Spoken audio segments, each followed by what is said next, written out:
الحمد لله رب العالمين والصلاة والسلام وعلى آله الهادين وأصحابه الذين شهدوا الدين.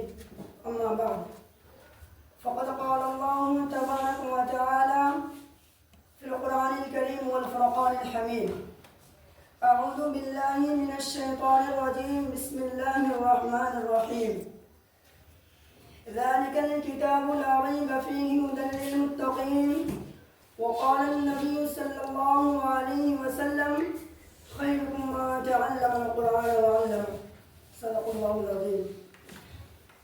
وہ معزز تھے زمانے میں مسلمان ہو کر، وہ معزز تھے زمانے میں مسلمان ہو کر، اور ہم خوار ہوئے تاریک قرآن ہو کر. حضرات گرامی، اب میں جس موضوع پر لبکشائی کرنا چاہتا ہوں وہ ہے قرآن کی فضیلت. سامعین کرام، اسٹیج پر رونق افروز بزرگان دین اور مجلس میں بیٹھے ہوئے میرے ہم ساتھیوں، آج کی اس محفل میں اور آج کی اس مبارک اجلاس میں میرا موضوع سخن دنیا کی جو سب سے پاکیزہ مقدس کتاب ہے وہ قرآن ہے. وہ قرآن جس کی زبان مقدس، بیان مقدس، جو فصاحت و بلاغت کا ڈھاٹے مارتا سمندر ہے، جس کے متعلق ارشاد ربانی ہے. قرآن وہ کتاب ہے جس کی سچائی میں کوئی شک و شبہ نہیں.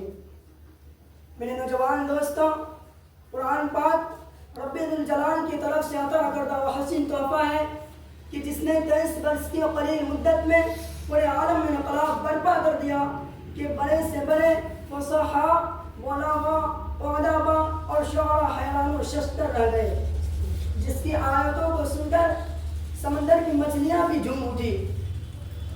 میرے نوجوان دوستوں، دیکھیے قرآن میں اللہ نے کیا سلیقے سے کہا ہے. اللہ نے الف لکھا قرآن میں، نبی کو امین بنا دیا. اللہ نے با لکھا قرآن میں، نبی کو بشیر بنا دیا. اللہ نے تا لکھا قرآن میں، نبی کو تنویر بنا دیا. اللہ نے زا لکھا قرآن میں، نبی کو ثاقب بنا دیا. اللہ نے جیم لکھا قرآن میں، نبی کو جمیل بنا دیا. اللہ نے حا لکھا قرآن میں، نبی کو حلیم بنا دیا. اللہ نے خا لکھا قرآن میں، نبی کو ختم الرسل بنا دیا. اللہ نے دال لکھا قرآن میں، نبی کو داعی بنا دیا. اللہ نے دال لکھا قرآن میں، نبی کو ذاکر بنا دیا. اللہ نے غا لکھا قرآن میں، نبی کو رحمت العالمین بنا دیا. اللہ نے زا لکھا قرآن میں، نبی کو زاہد بنا دیا. اللہ نے سین لکھا قرآن میں، نبی کو سراجا منیرہ بنا دیا. اللہ نے شین لکھا قرآن میں، نبی کو شاکر بنا دیا. اللہ نے صاد لکھا قرآن میں، نبی کو صابر بنا دیا. اللہ نے زاد لکھا قرآن میں، نبی کو ضامن بنا دیا. اللہ نے تا لکھا قرآن میں، نبی کو طارق بنا دیا.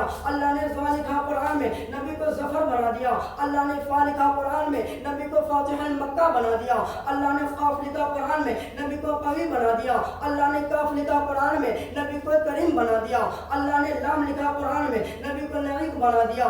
اللہ نے میم لکھا قرآن میں، نبی کو مسیح بنا دیا. اللہ نے نون لکھا قرآن میں، نبی کو نذیر بنا دیا. اللہ نے وا لکھا قرآن میں، نبی کو واضح بنا دیا. اللہ نے ہا لکھا قرآن میں، نبی کو ہادی بنا دیا. اللہ نے یا لکھا قرآن میں، نبی کو یاسین بنا دیا. سبحان اللہ، الحمدللہ. لیکن آج حیرت کی بات ہے کہ قرآن پاک کے بارے میں ہمارا یہ خیال اٹھتا ہے کہ جس کے بارے میں شہنشاہ بدحا جناب محمد رسول اللہ صلی اللہ علیہ وسلم نے ارشاد فرمایا کہ اقرأ وارتقي ورتل كما كنت ترتل في الدنيا فإن منزلك عند آخرة تقرأها.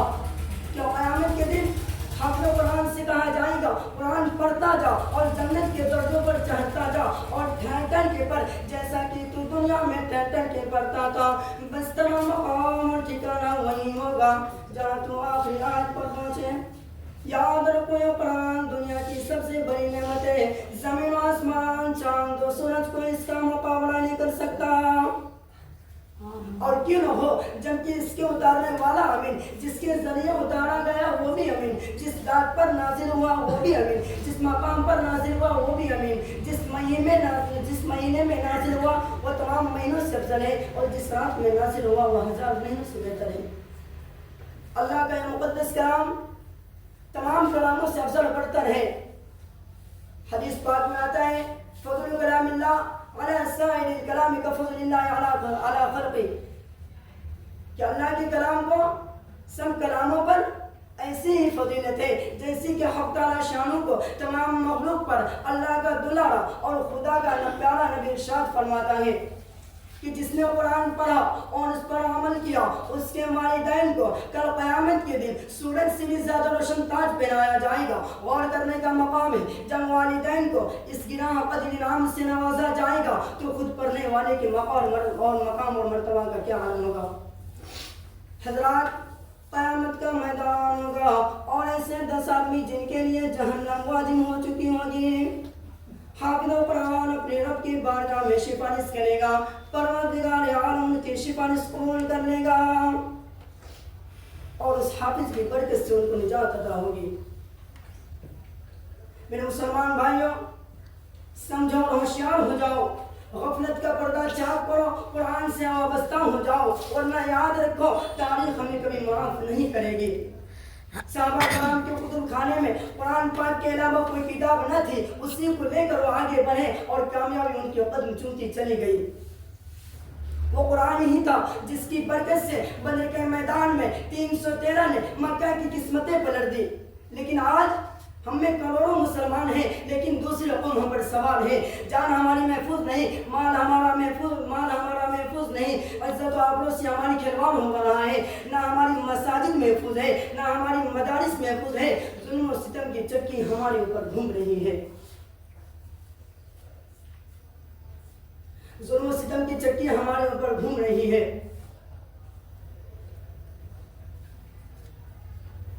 ظلم و ستم کی چکی ہمارے اوپر گھوم رہی ہے۔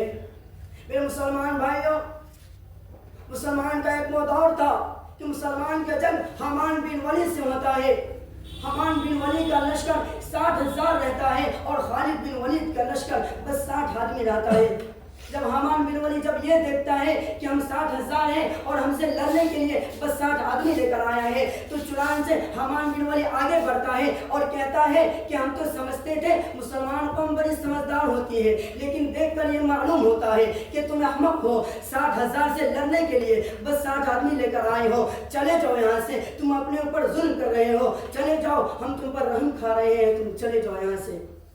میرے مسلمان بھائیوں، جگر پر ہاتھ رکھ اور سنیں، خالد بن ولید کہتا ہے تو واضح بن کے آیا ہے یا پھر کمانڈر بن کے آیا ہے، تمہارے اندر ہمت نہیں، تمہیں لڑنے کی طاقت نہیں، تمہیں شرم نہیں آتی؟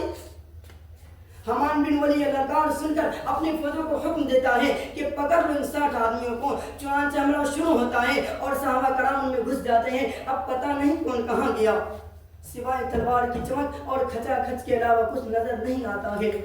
چنانچہ تاریخ شاہد ہے، زمین و آسمان گواہ ہے کہ 3 گھنٹے کے اندر میں 60 نے 60,000 کا منہ پھیر دیا۔